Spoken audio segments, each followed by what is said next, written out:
Welcome back to my YouTube channel, where we dive deep into the rich and fascinating world of coins and numismatics.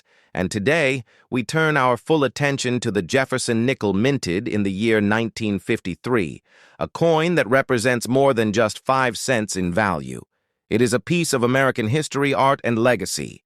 To begin with, we must understand the origins of the Jefferson Nickel series, which started in 1938, replacing the Buffalo nickel, which had been in circulation since 1913. The new nickel was introduced during the administration of President Franklin Delano Roosevelt, and its main purpose was to honor Thomas Jefferson, the third President of the United States, and the principal author of the Declaration of Independence. The design of the Jefferson Nickel was created by artist Felix Schlag, who submitted the winning entry in a competition hosted by the U.S. Mint. His original design was revised before final approval, and in the end, the obverse featured a left-facing profile of Thomas Jefferson, while the reverse depicted Jefferson's famous home, Monticello, located in Virginia. The coin was first struck in 1938 at 3 major mints: the Philadelphia Mint, which used no mint mark, the Denver Mint with the D Mint mark, and the San Francisco Mint using the S mark. And this pattern continued through the years, including the 1953 edition which we focus on today. Now, stepping into the year 1953, we must place ourselves in the context of post-World War II America. This was a time of immense social change, economic growth, and Cold War tension. The country had just elected Dwight D. Eisenhower as president, and there was an air of cautious optimism across the nation. In the world of coinage, the U.S. Mint was adjusting to peacetime needs and had resumed full production after the restrictions and adjustments during the war years. The 1953 Jefferson Nickel was produced at 3 different locations, again, Philadelphia, Denver, and San Francisco. However, this would be the final year of regular Jefferson Nickel production at the San Francisco Mint until many years later, which gives the 1953 Jefferson Nickel a special place in numismatic history.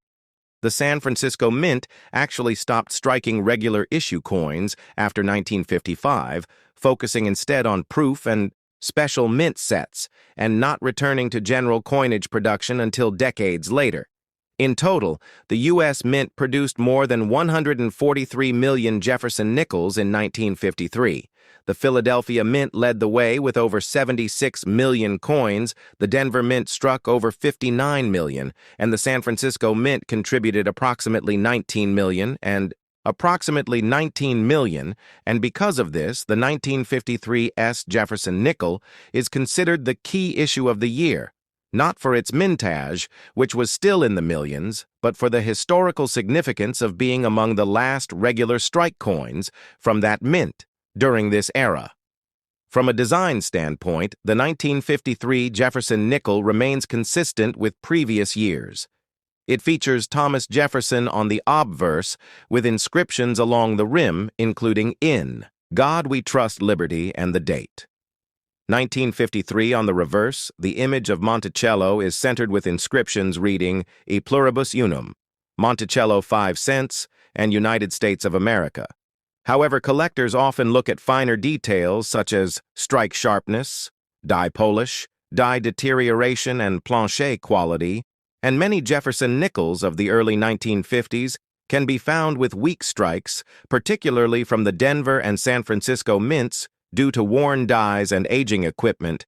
Collectors today place value not just on the mint mark, but on the condition and rarity of the coin. Full steps designation is especially important. This refers to the number of clearly visible steps on the Monticello building on the reverse side of the coins that exhibit 5 or 6 full steps without interruption are graded higher and are significantly more valuable in the market. The 1953 Jefferson Nickel from Philadelphia is notoriously hard to find with full steps, making those specimens particularly prized by advanced collectors. It is also important to note the changes happening at the U.S. Mint. During the early 1950s, the Mint was working to modernize its equipment and coinage process, but still relied on traditional mechanical presses and hand-prepared dies. This meant quality control was not as consistent as modern standards, and coins from this period often exhibit variations from die-wear doubled dies, re-punched mint marks, and even some planchet issues and errors. Errors and varieties of the 1953 Jefferson Nickel are an important part of its numismatic interest. Collectors have discovered re-punched mint marks, especially on the 1953S and 1953D issues, where the mint mark was punched more than once by hand, resulting in overlapping impressions. There are also examples of die cracks chips off center strikes and lamination errors, which add to the appeal for error coin collectors and specialists. Looking deeper into the economic and cultural aspects of 1953, the nickel remained a fundamental part of daily commerce. It was used in vending machines, jukeboxes, and transportation systems. A nickel could still buy a loaf of bread or a bus fare. In many places, the average American may not have thought twice about the 5-cent coin, but it circulated heavily and carried the story of Thomas Jefferson and American ideals into the hands of millions. Jefferson as a figure is a fitting choice for a coin. He was a visionary founding father and advocate for liberty and education, and the founder of the University of Virginia. His influence on American political philosophy remains profound, and his inclusion on a widely circulated coin helps keep his legacy alive to this day. As we continue this video, we will examine examples of high-grade 1953 Jefferson nickels, look at certified population reports from grading agencies like PCGS and NGC, and analyze price trends in auctions and online markets. We will also explore stories from collectors who discovered these coins in circulation or inherited them from relatives, and we will discuss the role these nickels play in complete Jefferson nickel sets and registry collections.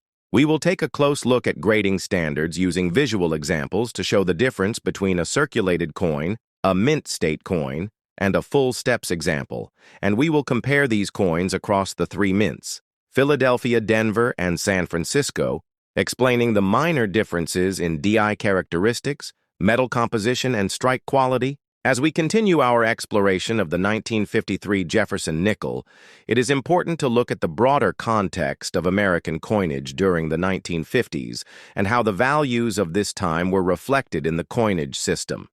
The early 1950s was a time of national rebuilding, industrial expansion, and growing prosperity, following the difficult years of World War II and the Great Depression.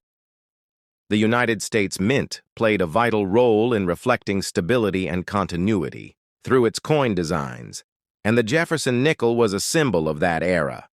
The coin itself was struck in a composition of 75% copper and 25% nickel, a durable alloy that had proven effective since the late 1800s. This composition remained consistent. Despite changing demands for metal during wartime, the nickel itself was part of daily commerce, but it also represented technological achievement in minting processes that were becoming increasingly complex in the post-war years. The 1953 Jefferson nickel featured no significant design changes from the 1938 original, but subtle shifts in die wear strike sharpness and planchet quality make this year particularly important to specialists. There were significant inconsistencies in the strike quality of the Denver and San Francisco coins, and this adds layers of complexity to grading and valuation. The San Francisco Mint, which had a rich history dating back to the California Gold Rush, was nearing the end of its regular coinage run in 1953. This makes the 1953S issue not only a low mintage coin, but one of the last circulated coins produced by that mint before it transitioned to proof and collector sets only for the next several decades. Now let us go deeper into the minting process itself. In 1953, coins were still struck using screw presses and manually prepared dies. This meant that human error was more frequent and differences between coin batches were more visible. Mint marks were hand-punched onto dies, and this led to a wide variety of mint mark placements on 1953D and 1953S coins.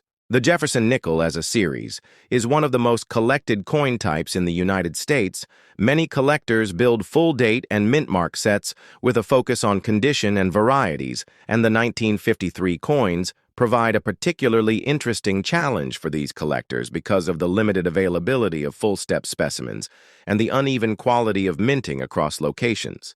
Let us look closely now at the full steps designation, which is awarded when the steps on the Monticello reverse are fully struck and separated. Collectors highly value this designation as it reflects the sharpest strikes and best preserved dies coins with 5 or 6 full steps are rare, especially from 1953, and this makes them highly sought after by advanced numismatists. In population reports from major grading companies like PCGS and NGC, we find that 1953 Jefferson nickels in mint state with full steps are extremely limited in number and often command high premiums at auction. For example, a 1953 D nickel with full steps in MS-66 condition can sell for several $100s, and in some rare cases over $1,000 when the strike is exceptionally clean. As we shift into the collector culture surrounding the Jefferson nickel, we see a vibrant community of hobbyists, dealers, researchers, and auction houses who actively study trade and catalog these coins. Collectors often search for raw examples in old rolls, coin jars, and estate sales, hoping to find unrecognized treasures among common pieces. Specialist collectors also pursue error coins, which were more common in the pre-modern minting era. Examples include off-center strikes, where the design is visibly shifted to one side, clipped planchets, where part of the coin is missing from the edge, die cracks that appear as raised lines across the surface, and lamination errors, where the surface layer of the metal separates during striking. All of these can be found among 1953.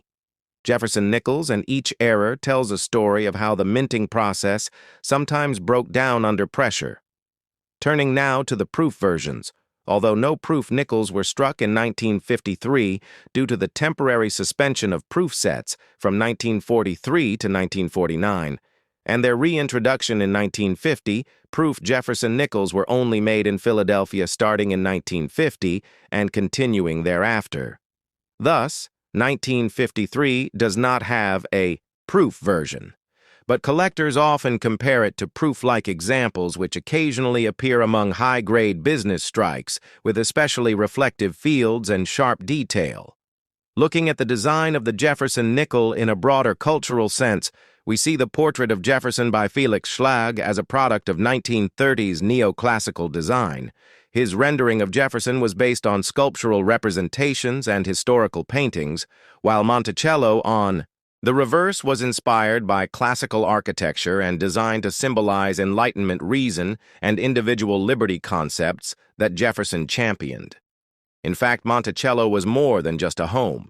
It was a reflection of Jefferson's personality, his intellectual curiosity, and his architectural talent. Its inclusion on the coin was not just a backdrop, but a representation of the American ideal, the pursuit of knowledge balanced with a life of service and humility. Finally, let us turn our attention to investing and collecting trends.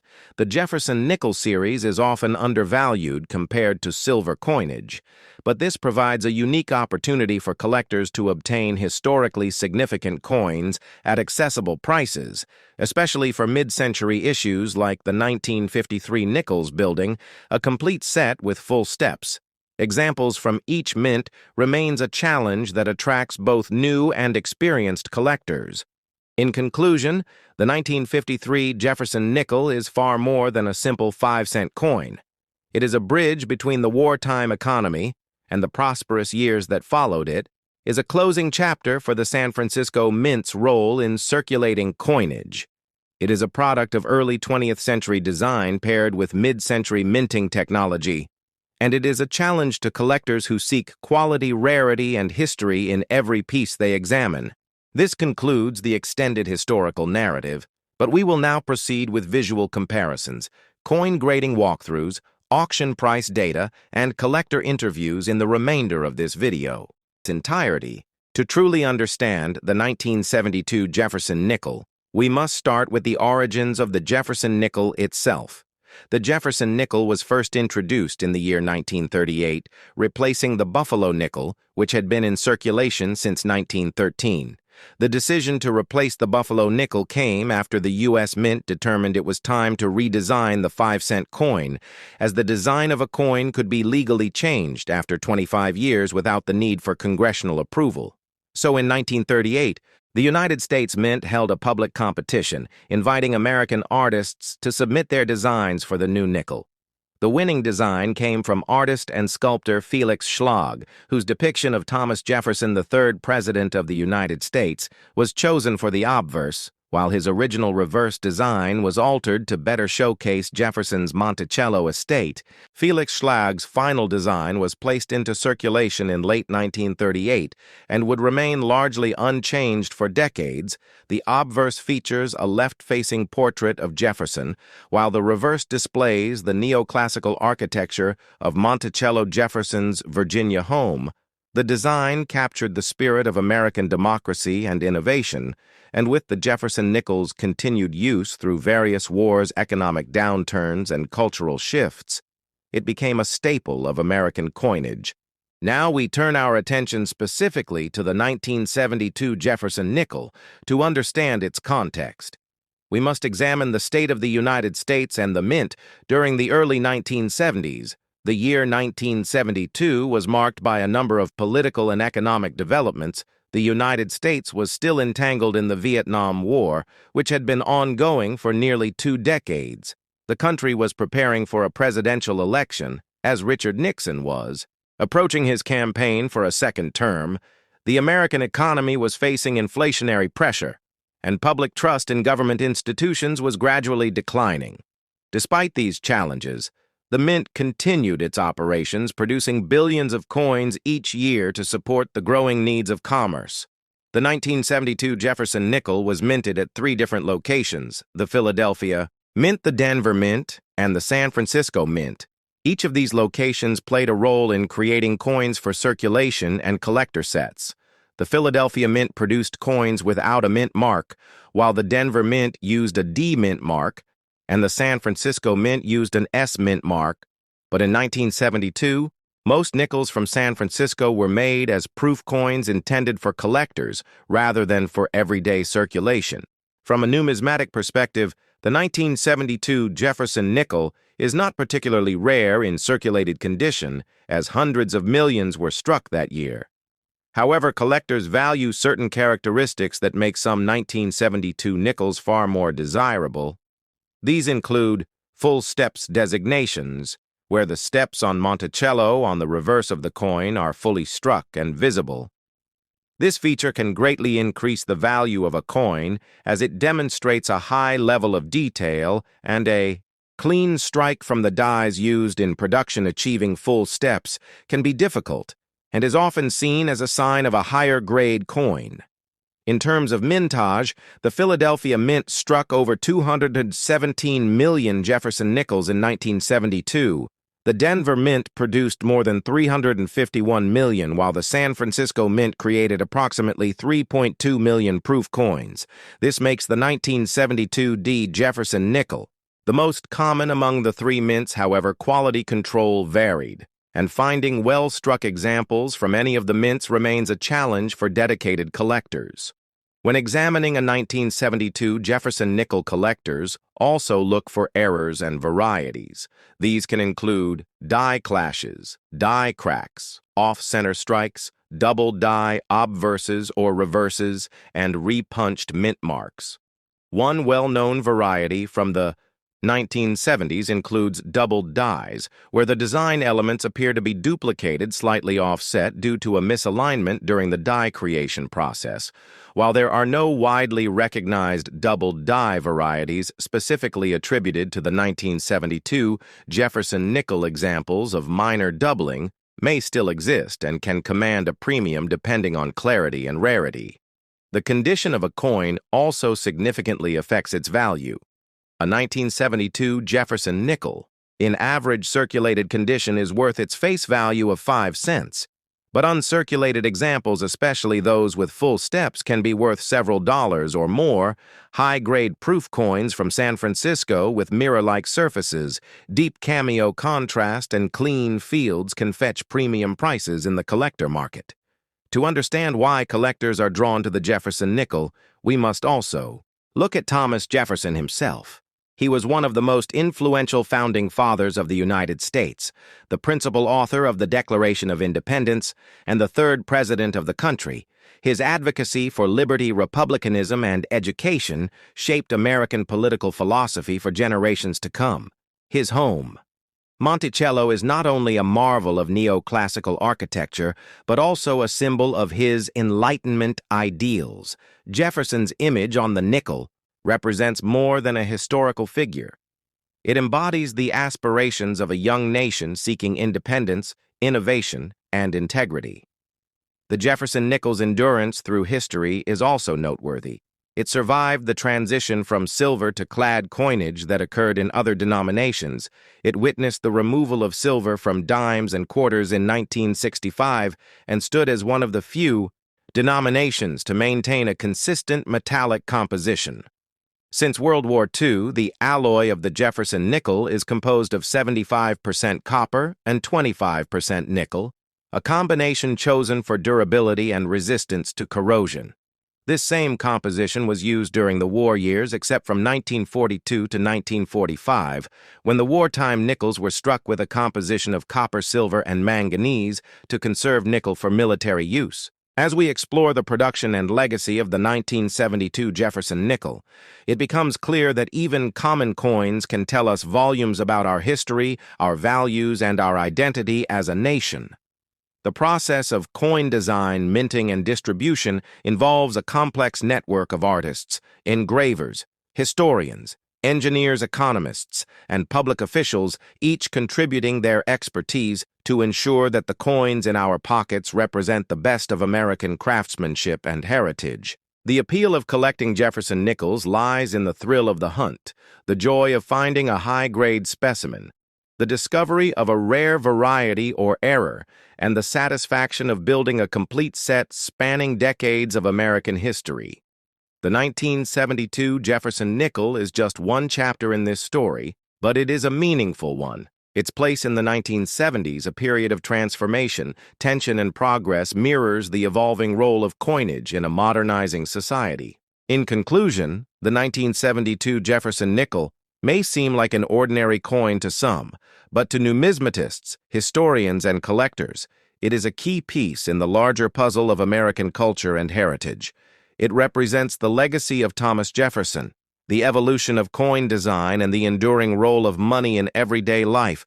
Whether you are a seasoned collector or a curious beginner, I hope this deep dive into the 1972 Jefferson nickel has inspired you to look more closely at the coins you encounter and to appreciate the remarkable stories they carry.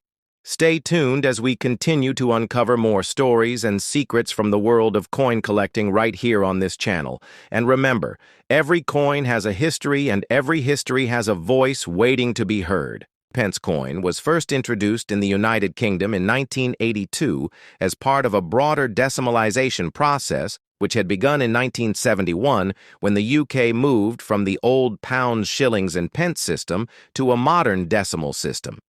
The introduction of the 20 pence coin was intended to fill the gap between the 10 pence and 50 pence coins, providing a practical denomination that was more convenient for both consumers and businesses, and the decision to mint a seven-sided coin, a heptagon with an equilateral curve, was both functional and symbolic, allowing the coin to be easily distinguishable by touch and difficult to counterfeit.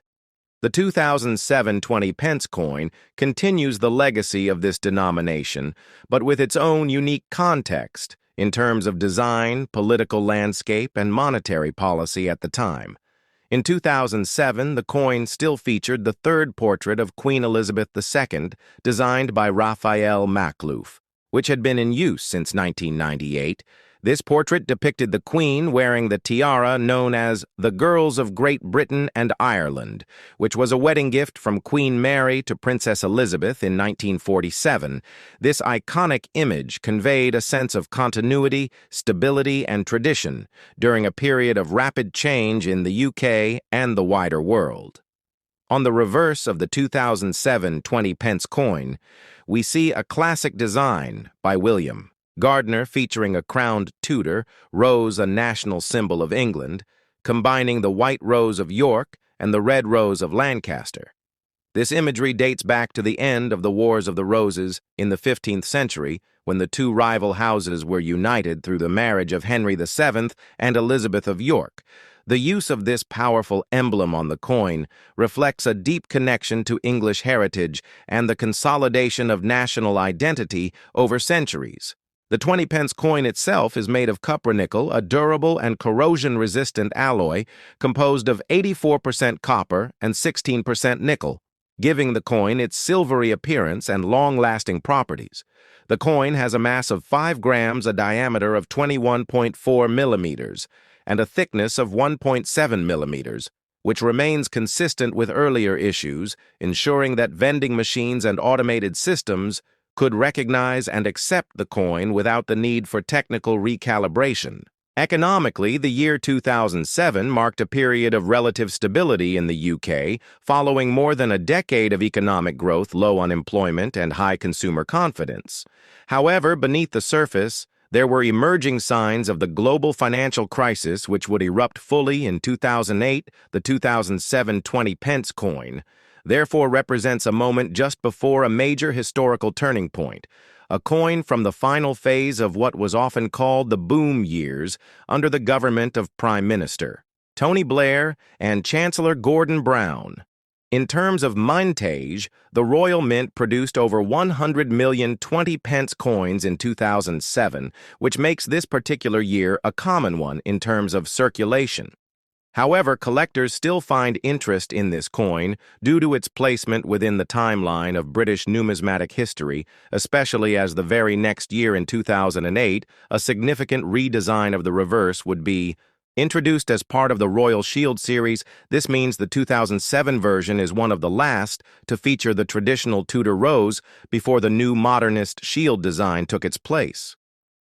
Collectors and historians often look at coins like the 2007 20-pence not only as monetary tools but as artifacts that reflect the political mood, cultural priorities, and technological capabilities of their time.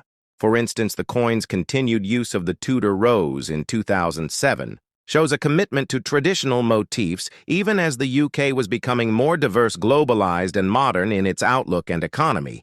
This tension between tradition and progress is one of the many reasons coins are such powerful objects for historical analysis. It is also important to consider the role of the Royal Mint in shaping and maintaining the integrity of UK coinage. The Royal Mint is one of the oldest institutions in the country, dating back over 1,100 years to the reign of Alfred the Great. By 2007, the Mint had moved its operations to Llantrisant in South Wales and had become known for its advanced techniques in coin production, metal analysis, and anti-counterfeiting technology. Each 20-pence coin produced in that year underwent rigorous testing and quality control procedures, ensuring that it would meet the high standards required for circulation. From a global perspective, the 2007 20-pence coin also fits within the larger story of how nations maintain their monetary systems, adapt to new technologies, and respond to shifting economic conditions. For example, during the same period, countries around the world were exploring ways to reduce the cost of coin production, streamline their currency denominations, and combat increasing rates of counterfeiting. The UK's approach with the 20-pence coin, combining design, tradition, and practical usability, reflects a balance that many other nations sought to emulate. In everyday life, the 20-pence coin was and remains a crucial part of transactions in the UK, from paying for parking meters and bus fares to being used in vending machines and corner shops. Its small size, lightweight feel, and unique shape make it one of the most practical and recognizable coins in British coinage, its wide circulation and longevity, mean that most people in the UK have handled a 20-pence coin many times without necessarily considering the rich history and careful design decisions behind it. For numismatists, the 2007 20-pence coin offers a snapshot of the late Elizabethan monetary system and is often collected alongside coins from earlier and later years to show the evolution of design materials and policy. It can be compared with the extremely rare 2008 mule error coin, which was accidentally struck without a date on either side due to a mismatched obverse and reverse die pairing.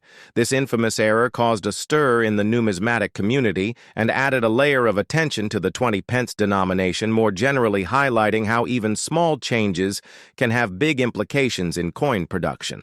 To fully appreciate the 2007 20-pence coin, we must also understand the broader societal context of the time. Britain in 2007 was experiencing technological transformation, the rise of social media, digital banking, and contactless payments, all of which would gradually begin to reshape the role of physical currency in daily life. Despite these shifts, the Royal Mint continued to produce millions of physical coins each year, reflecting a transitional period between the dominance of cash and the increasing presence of digital money. As we continue through this video, we will explore more details about the design process of the coin, how artists like William Gardner approached national symbolism in their work, and how the feedback process between the mint government and the public shaped the final look of the currency. We will also dive into the historical roots of the Tudor rose and its importance in English heraldry, how it became a unifying symbol after Civil War, and how its imagery has been used in various forms of British art, architecture, and currency for centuries. We will then examine how coins like the 20-pence piece were distributed into circulation, how banks, businesses, and cash handling facilities moved and